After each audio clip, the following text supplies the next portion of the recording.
이 광고는 팟캐스트 생선장수 부동산 염장지르기의 진행자 정한영 조합원 제공입니다.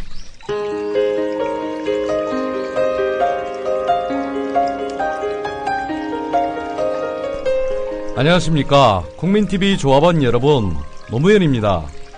여러분, 토건족들이나 일부 지주 세력들을 위한 부동산 투기 정책을 과감하게 포기해야 합니다. 부동산 시장의 안정은 노력하는 시민들이 부동산을 고루 취득하는 것입니다.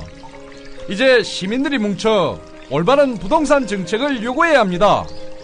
4대강 사업으로 만신창이 된 이 국토를 살리고 주거 환경을 지켜내는데 시민들의 조직된 힘이 필요합니다. 조합원 여러분, 힘을 모아주십시오. 이 광고는 팟캐스트 생선장수 부동산 염장지르기의 진행자 정한영 조합원 제공이었습니다. 5월 고 노무현 대통령 목소리로 온누리에 알리고자 하는 말이 있으신 분은 국민TV 홈페이지를 통해 신청하십시오. 생방송과 팟캐스트를 통해서도 동시에 보내드립니다.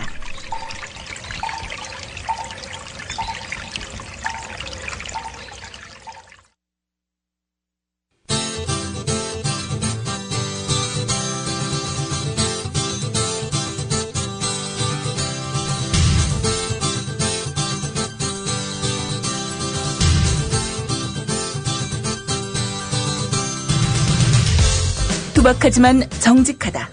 비평을 비평하는 남자 서영석. 그가 바라본 세상. 사설과 칼럼을 통해 오늘을 짚어본다. 서영석의 라디오 비평.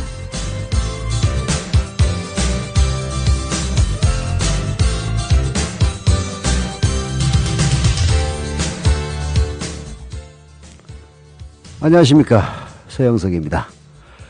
오늘 중앙일보 칼럼을 봤더니요, 이런 이야기가 나오더라고요. 벌써 공무원을 최근에 만났는데 현 정부의 모토는 SSKK다. 즉 시키면 시키는 대로, 까라면 까라는 대로 라는 우스갯소리를 하더라고 합니다. 공무원들은 지금 박근혜의 깨알 같은 리더십에 대해서 이렇게 비아냥거리고 있다고 합니다. 딱히 되는 일도 없을 것이고 안 되는 일도 없을 것이다 라고 전망하는 관료도 봤다고 합니다. 물론 공무원들이야 영혼이 없는 족속들이고 일을 이것저것 시키면 귀찮으니까 그런 이야기를 할 수가 있죠. 하지만 이런저런 들리는 얘기는 그야말로 독불장군 박근혜의 전행이 나라를 일사불란하게 이끌기는커녕 오히려 끼리끼리 마스터베이션만 하는 것이 아니냐 하는 그런 걱정들이 여기저기에 나오는 것 같습니다. 자, 오늘의 라디오 비평 시작합니다.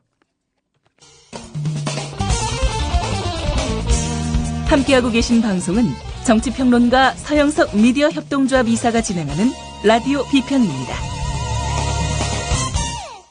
네, 또 오늘 아침 한국일보 이준희 논설위원 실장의 칼럼에서도 똑같은 주제의 글이 나왔어요.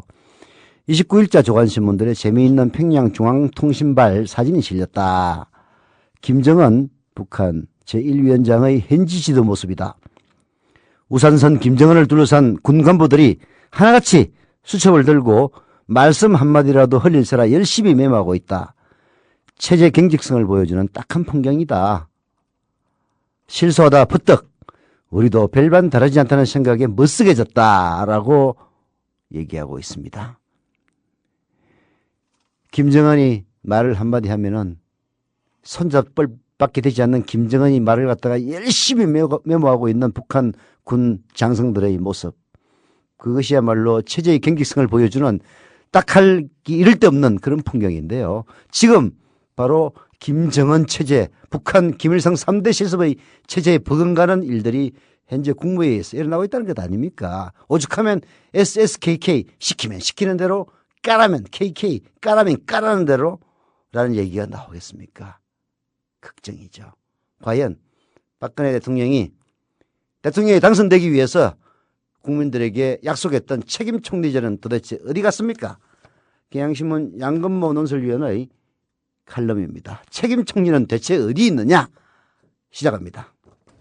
박근혜 정부의 상징처럼 돼버린 풍경이 있다. 박근혜 대통령이 주재하는 주요 회의에서 참석자들이 일제히 고개를 숙인 채 받아쓰기에 여념이 없는 모습이다. 국무회의와 청와대 수석비서관 회의에서 장관과 수석들이 대통령의 소위 깨알 지시를 한 글자라도 놓칠세라 열심히 받아쓰는 광경은 박근혜 정부의 표징이 된 듯하다. 엊그제 국무회의 때도 마찬가지다. 대통령 옆에 정홍원 국무총리도 장관들과 같은 자세로 박 대통령의 발언을 받아쓰고 있다. 박근혜 정부에서 국무총리의 위상을 이 모습만큼 함축적으로 보여주는 것도 없다. 박 대통령은 지난 대선 때 책임 총리제 실현을 약속했다. 제왕적 대통령제 폐단을 차단하기 위해 헌법에 보장된 총리의 권한과 책임을 실질적으로 보장하겠다는 것이다. 구체적으로 책임 총리제 실현을 위해 국무위원 후보자를 3배수로 재청토록 하고 국무회의를 사실상 총리가 주재하게 할 것이며 총리의 정책 조정 및 정책 주도 기능을 강화하겠다고 공약했다. 박근혜 정부 첫 국무총리인 정홍원 총리는 약속대로 책임 총리인가? 네. 양건모 논설위원이 아니네요. 정치국제 에디터입니다. 요즘 신문사 이 직책이 하도 바뀌어가지고 이게 도대체 뭐 하는 건지 잘 모르겠는데요. 아마 옛날로 치면 부국장쯤 되지 않을까 싶은데요. 양건모 에디터. 자, 박근혜 대통령이 대선 때 약속했던 대로 책임 총리이냐 하나하나 따져봅니다. 책임 총리제 실현을 위해서 국무위원 후보자를 3배수로 재청토록 하겠다고 한 것이 박근혜 대통령의 약속이거든요. 정부 종합 당시 정홍원 총리는 제대로 행사하지 못했습니다. 박근혜 대통령의 수첩 인사, 깜깜 인사는 재청권이 무력화됐음을 보여주는 거죠. 국무회의를 사실상 총리가 주재하도록 한다는 박근혜의 약속도 이행되지 않고 있습니다. 국무총리가 주재하는 국무회의는 그야말로 의례적인 절차적인 자리고 사회 갈등 현안에 대한 논의 이런 것들은 반드시 박근혜가 주재할 때 이루어집니다. 정홍원 총리의 존재감이 드러난 경우는 딱 한 차례 있었다고 하는데요. 이것도 코미디입니다. 박근혜 대통령이 전격적인 대북 대화 제의를 한 다음 날 뭔가 박근혜 대통령의 뜻을 잘못 읽고 대화 제의가 오히려 상황을 악화시킨다라고 얘기한 적이 한 번 있어요. 근데 알고 보니까 소신 발언을 한 게 아니고 대통령 뜻을 잘못 읽어서 일어났던 일이라고 합니다. 이 양반은 책임 총리는커녕 행사에나 참석하고 나중에 새 불리해지면 모가지 잘리는 행사 총리, 의전 총리 역할만 하고 있는 셈이죠. 사실 대통령과 총리는 서로 지역을 달리합니다. 영남 대통령이면 호남 총리 이런 식이었는데요. 이번에는 박근혜 대통령이 영남 대통령, 영남 총리를 밀어붙여서 정홍원을 총리에 갖다 앉혔습니다. 그러면은 뭔가 책임과 권한을 주고 책임 총리를 하기 위해서 할 수 없이 영남 총리를 갖다가 발탁했다 이래야 되는데 지금 총리는 장관보다 못한 존재예요. 자, 책임 총리가 실현되려면 과연 어때야 되느냐? 양건모 에디터의 조언을 들어봅시다. 책임 총리에게는 보다 많은 기대와 역할이 주어진다. 부처 간 조정과 함께 대통령과 각 부처 사이에서 가교역을 수행하는 것도 중요한 일이다. 국민의 생각을 대통령에게 설득할 수 있는 역할도 필요하다. 정홍원 총리 임명 동의안이 국회에서 통과됐을 때 여당인 새누리당 대변인의 논평이 전곡을 찌른다. 국가와 국민을 위한 일이라면 대통령에 대해서도 쓴소리를 마다하지 않는 소신 총리의 모습을 보여줘야 할 것이라며 내내 총리가 될 것이라는 야당 일각의 주장이 틀렸다는 것을 행동으로 입증하길 기대한다는 것이다. 네, 그 기대를 완전히 배반하고 있죠. 국가와 국민을 위해서 대통령에게 쓴소리는 전혀 하지 않고 네네만 하고 있는 네네 총리를 하고 있습니다. 총리뿐만이 아니고 장관들 역시 오로지 박근혜만 바라보면서 깨알같이 메모만 하는 자, 이럴 경우에 문제가 발생해서 사고가 나면은 그 모든 책임은 대통령에게 돌아갑니다. 책임 총리의 실정은 결과적으로 제왕적 대통령제의 폐단으로 인한 불행한 대통령의 전철을 불러올 수도 있다는 양근모 에디터의 경고를 박근혜 대통령은 새겨들어야 할 것 같네요. 예, 만들면 그만이고.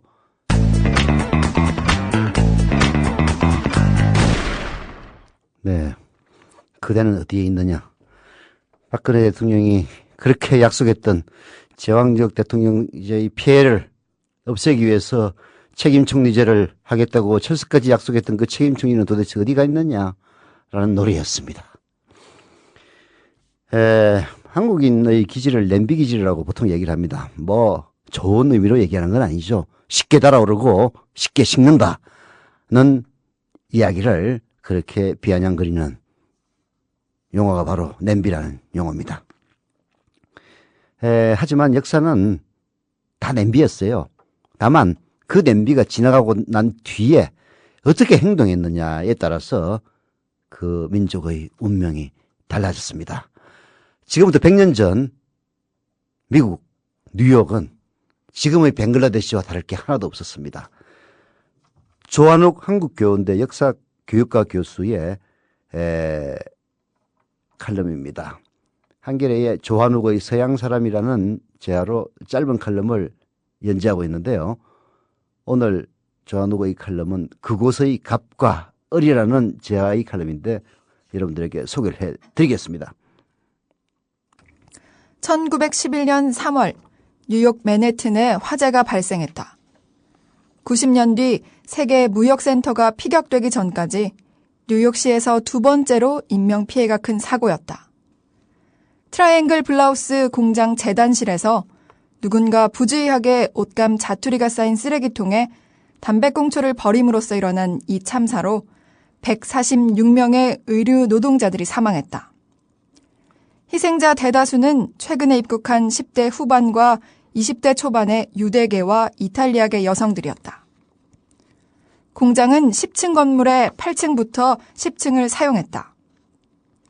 소방관들이 신속하게 도착했음에도 화염을 잡을 방도가 없었다. 당시에는 사다리가 기껏해야 6층까지밖에 도달하지 못했기 때문이다. 그러나 사망자가 늘어난 더 중요한 이유가 있었다. 비상 계단으로 통하는 문이 잠겨 있었다. 노동자들이 옷가지를 훔쳐가고 몰래 그곳에서 휴식 시간을 갖는 것을 방지한다는 이유였다. 탈출구가 막힌 그들은 타서 죽고 질식해 죽고 또는 바닥에 떨어져 죽었다. 예, 100년 전의 일입니다만은 그때 당시에도 갑과 을은 존재했죠.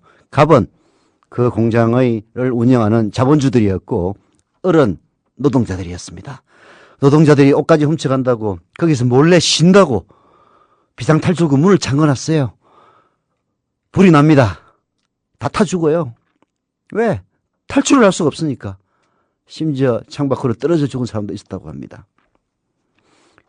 그때 그 경영주들은 마침 공장 구경을 시킨다고 자녀들과 함께 현장에 있었지만 모두 무사히 대피를 했죠. 그 이후 벌어진 재판에서도 이들이 문이 잠긴 것을 알고 있었다는 사실을 검사 측에서 입증하지 못했다는 이유로 풀려났습니다. 민사소송에서도 희생자 한 명당 $75를 배상하라는 판결이 있었는데요. 보험회사에서 이들이 받은 돈은 1인당 $400였습니다. 결국은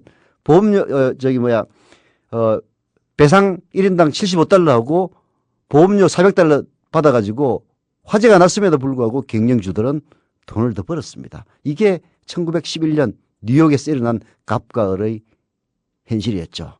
자, 그 다음이 어떨까요? 여기까지의 이야기는 암울하다. 하지만 이 사고로 노동자들은 교훈을 배워 특히 여성 노동자들의 노동조합을 통한 연대가 강화됐다.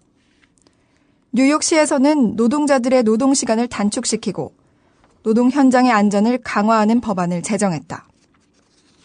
2008년에는 트라이앵글 화재를 기억하라는 조직이 결성돼 2011년에 화재 100주년을 추념하는 행사를 거행했다.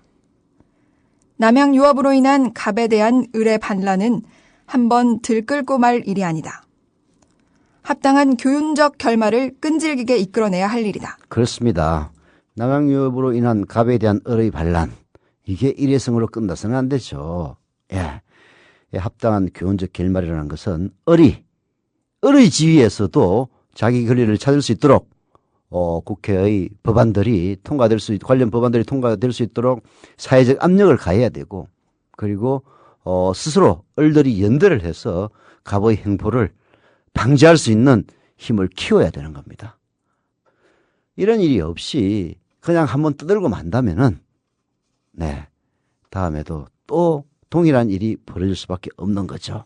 조한옥의 서양 사람, 그곳의 갑과 을, 짧은 칼럼이지만 우리가 새겨들어야 할 칼럼이 아닌가 하는 그런 생각입니다.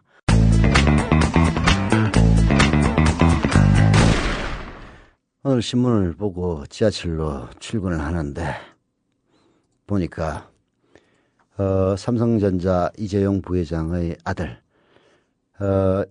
영훈국제중학교에서 자퇴키로 했다는 기사를 보았습니다.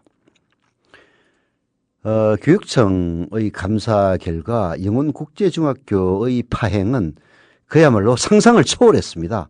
어떤 특정한 사람들을 합격시키기 위해서 성적 조작은 물론이고 온갖 편법과 온갖 반칙을 범해서 그야말로 비리의 종합 선물 세트라고 해도 과언이 아니었죠. 그중 한 명이 삼성전자 이재용 부회장의 아들이라는 의심을 받고 있습니다. 그래서 사회적 여론을 감안해서 영훈국제중학교에서 자퇴키로 했다라는 보도가 나오고 있더라고요. 저는 삼성전자 이재용 부회장이 우리 아들을 영훈국제중학교에 집어넣기 위해서 수단과 방법을 가리지 말라고 지시했다고 생각하지는 않습니다. 저도 저 딸에 대해서 큰 관심 갖고 있지는 않아요. 귀엽고 예쁜 딸이긴 하지만은 그렇다고 시시콜콜하게 간섭하지는 않습니다. 알아서 했겠죠. 참 영훈국제중학교라는 것은 나와서는 안 될 괴물이었습니다. 그야말로 수십 년 전에 사라졌던 경기중학교를 갖다가 오늘날 이 시대에 복원해낸 게 영훈국제중학교였어요. 그걸 만들기 위해서 온갖 편법 압력, 이명박 시대가 아니었으면 절대로 일어날 수 없는 그럴 만행이었죠. 이재용 부회장의 아들이면 나중에 또 삼성그룹을 어떤 방식으로든 이번에는 상속세를 제대로 내고 할지는 모르겠습니다만 물려받을 겁니다. 그 아이의 마음에도 얼마나 큰 상처가 됐겠습니까? 참나. 이런 영훈국제중학교라는 특권에 대해서 오늘 한겨레신문에서 아주 제대로 고발한 글이 있어서 소개를 합니다. 2009년 교육계 안팎의 벼락 같은 반대를 무릅쓰고 서울의 서민중학교 한 곳이 귀족학교로 변신했다. 이제 불과 4년, 이 중학교는 교육 철학의 전 근대성, 교육계의 비리, 계급 사회의 모순, 빈부격차, 뒷돈 입학과 입학 성적 조작, 공교육의 상업화, 그리고 재벌의 후한 무치까지 한국 사회의 교육을 둘러싼 온갖 모순을 함축적으로 내포한 복마전이 되어 있다. 한국에서 교육이 망가지면 어디까지 가는가? 그 끝이 궁금하다면 바로 이 영훈국제중학교를 헤집어 보면 된다. 네, 한국에서 교육이 망가지면 도대체 어디까지 가는가? 그 끝판왕이 영훈국제중학교라는 이야기입니다. 우선 국제중학교 인가 과정부터가 엉터리였다. 2008년 가을 선출직으로 서울의 첫 직선 교육감이 된 공정택은 영어권 국가로 조기 유학을 떠나는 학생들을 수용하겠다는 그럴싸한 명분을 내세워 이듬해 자신의 선거 공약대로 국제중학교 설립을 인가할 것이라고 고집했다. 그러곤 수십 년간 견고히 유지되어온 중학교 의무교육과 평준화의 틀을 불과 당선 2달 만에 깨뜨려버렸다. 초등학교 교장의 추천을 받은 6학년생, 그 중에서도 극히 일부를 신입생으로 받아들이는 선발권을 주고 연간 1,000만 원에 육박하는 수업료를 거둘 수 있게 하며 국어와 국사를 제외한 과목은 영어로 수업하게 하는 등의 초법적이고 초상식적이며 초교육적인 중학교가 강북의 전형적인 서민 동네인 미아동의 괴물처럼 등장한 것이다. 네, 이게 자기 자신의 자녀가 중학생이 아니면 도저히 알 수 없는, 관심이 없는 그런 얘기입니다. 그야말로 이 공정택이 결국은 나중에 추문으로 잘렸습니다. 영어권 국가로 조기 유학을 떠나는 학생들을 수용하겠다는 그런 명분을 그때 R인지 이런 정권이 아니었으면 이런 일이 가당키나 했겠습니까? 수십 년간 견고히 유지되어 온 중학교 의무교육과 평준화이트를 그냥 단칼에 깨버린 거죠. 연간 1,000만 원에 육박하는 수업료입니다. 수업료만 1,000만 원 받겠습니까? 거기에 부과되는 온갖 부담들은 그야말로 서민의 학부모라면은 자기의 중학생 자녀를 학교에 보내기 위해서 그런 비용을 도저히 감당할 수 없는, 말하자면 우리 사회의 0.1% 입구비에만 딱 맞는 그런 귀족 중학교를 강북 미아동에다가 떡하니 차렸던 겁니다. 당시 지역 주민들 중 일부는 돈 많은 집안의 아이들로 인해 주변 상권이 활발해지고 땅값이 올라갈 거라며 국제중으로의 전환에 반색했다. 하지만 지금까지도 상권 활성화나 땅값 상승 같은 낙수 효과는 언감생심. 도리어 그 바람에 주변 아이들과 학부모만 피해를 보고 있다. 지난 5년간 인근에 살던 그야말로 평범한 아이들 수천 명이 바로 코앞에 중학교를 두고 수십 분씩 버스를 타고 가야 하는 다른 동네 학교를 다닌다. 그렇게 비정상적으로 학생이 몰려든 그 인근 중학교에서는 교실이 좁아 터진다고 아우성이다. 결과적으로 한줌 귀족 자녀들의 행복한 교육을 위해 수천 명의 서민 자녀와 학부모가 대신 고통을 껴안은 꼴이 되고 말았다. 네, 일반 중학교를 국제중학교로 바꿔버렸으니까 그 근처에 살던 아이들은 그 학교를 갈 수가 없잖아요. 그러니 멀리 있는 학교로 가야 된다는 얘기입니다. 그러니 그 동네의 규모를 생각해가지고 중학교, 고등학교를 갖다가 초등학교까지 신설을 하는 건데, 한쪽 지역에서는 국제중학교라는 이름으로 그야말로 귀족들만 다니는 학교가 되어버리다 보니까 그 부담을 인근에서 따느니 오히려 더 교육 환경은 나빠지고 만 거죠. 영훈중학교는 올해 초 이재용 삼성전자 부회장의 아들을 입학시킴으로써 귀족의 색깔을 한결 짙게 했다. 귀족과 서민의 차별적 대비를 확실히 하고 싶었던지 이 부회장은 이혼을 근거로 삼아 사회 배려자 전형으로 이 학교에 아들을 보냈다.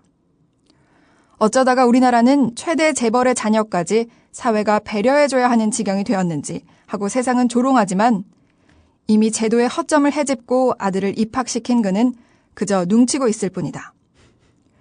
윤리와 염치에 관한 한 삼성 스타일 딱 그대로다. 라고 썼지만은 오늘 보도를 보면은 이제 자퇴를 시킨다는 보도가 나오고 있습니다. 최근 서울시 교육청의 감사로 이사회 회의록을 날조하고 입학 성적을 우습게 조작하고 감사 회의를 위해 입시 채점 자료를 폐기하고 고액의 시설 공사를 수의 계약으로 특정 업체에 몰아주는 등 거의 범죄 집단 수준의 부정과 비리가 발각됐다. 이 대명천지에 이런 집단이 학교라고 국제중학교라고 일컬어지며 특별 취급을 받고 있는 것이 가당키나 한 일인가. 이런 학교가 존재해야 하는 까닭을 누가 좀 속시원히 밝혀달라. 아니면 당장 그 인가를 취소시키라. 네, 당장 그 인가를 취소시키는 게 맞죠. 예, 이사회 회의록을 날조합니다. 입학 성적을 조작합니다. 입시 채점 자료를 폐기합니다. 이거는 특정한 사람들을 입학시키기 위한 부정이었죠. 그뿐입니까? 고액의 시설 공사를 수의계약으로 특정 업체에 몰아주는 이런 일들은 아마도 그 영훈 국제중학교의 일종의 오너격인 그 재단 이사장의 관련된 일이 틀림없을 겁니다. 보나마나 뻔하죠. 그렇지 않으면은 왜 이런 특정 업체에 몰아주겠습니까? 대명천지에 이런 집단을 학교라고 만든 공정택이는 지금 뻔뻔하게 잘 살아가고 있겠죠. 역시 RNG 정권이었던 이명박이도 뻔뻔하게 잘 살고 있습니다. 그러나 이로 인해 가슴에 못이 박히고 그리고 공교육의 틀을 근본적으로 허무는 우리 사회를 0.1%의 귀족과 99.9%의 서민으로 명백하게 팽가름을 하는 이 사회의 상처는 누가 치료할 것입니까? 참, 박근혜가 치료할 것 같아요? 어렵습니다.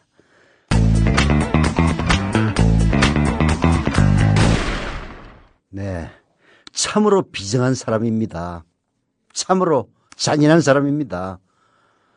예, 진주의료원 폐업을 결정하고 그 농성하고 있는 노동자들에게 문자를 보냈다고 합니다. 진주의료원은 폐업됐으니 그리고 당신들은 이 날짜로 해고됐으니 당장 나가라고요.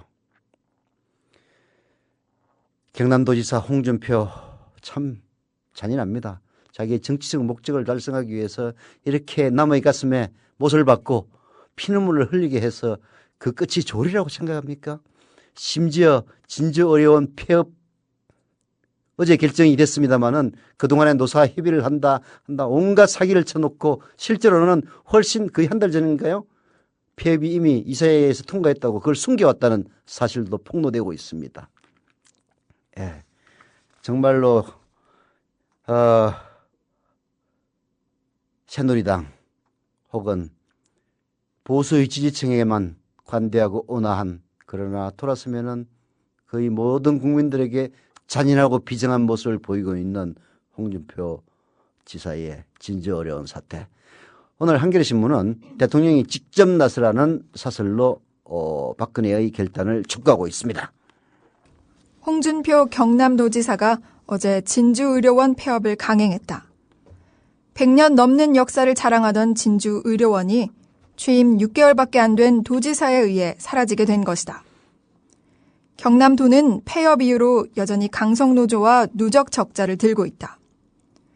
그 이유도 납득하기 힘들 뿐 아니라 국회가 모처럼 여야 합의로 채택한 진주의료원 정성화 촉구 결의안을 휴지 조각으로 만들 만큼 폐업이 절박하고 긴급한 것이었는지 이해할 수 없다.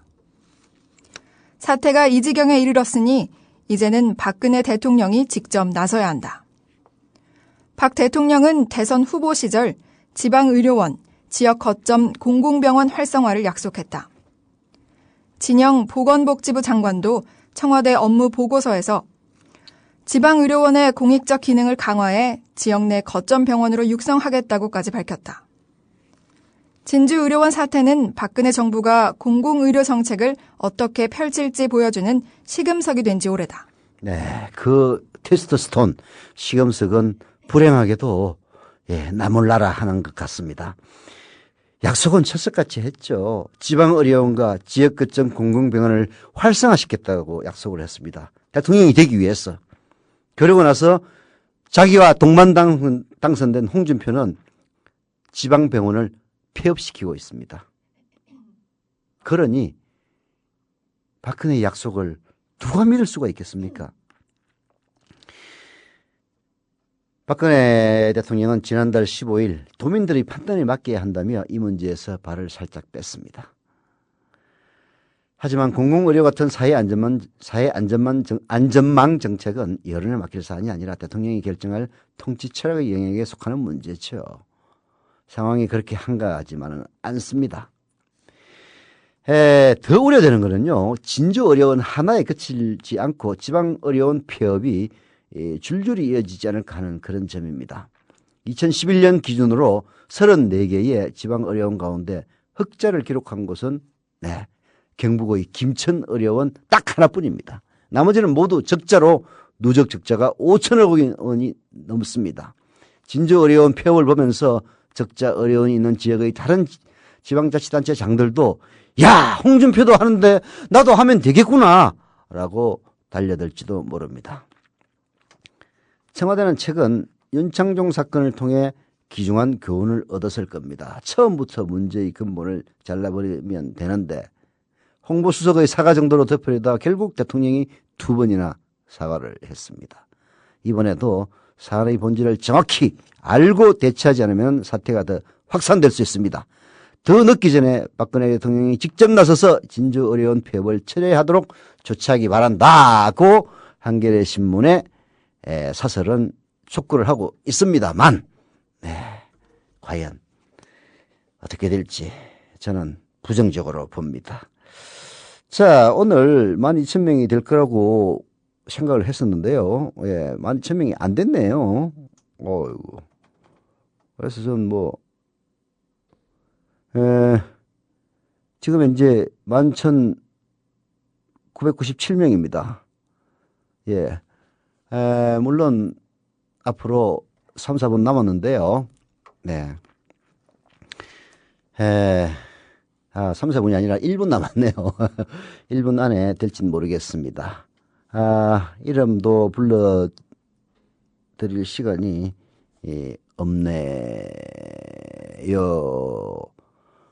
없습니다. 시간이 다 됐습니다. 여하튼 감사드리고요. 다시 13,000명으로 이어질 것 같습니다. 오늘의 라디오 비평 여기서 마치겠습니다.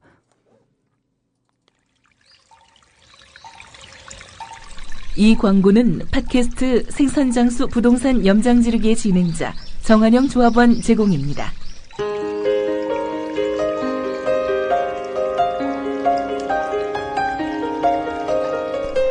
안녕하십니까. 국민TV 조합원 여러분, 노무현입니다.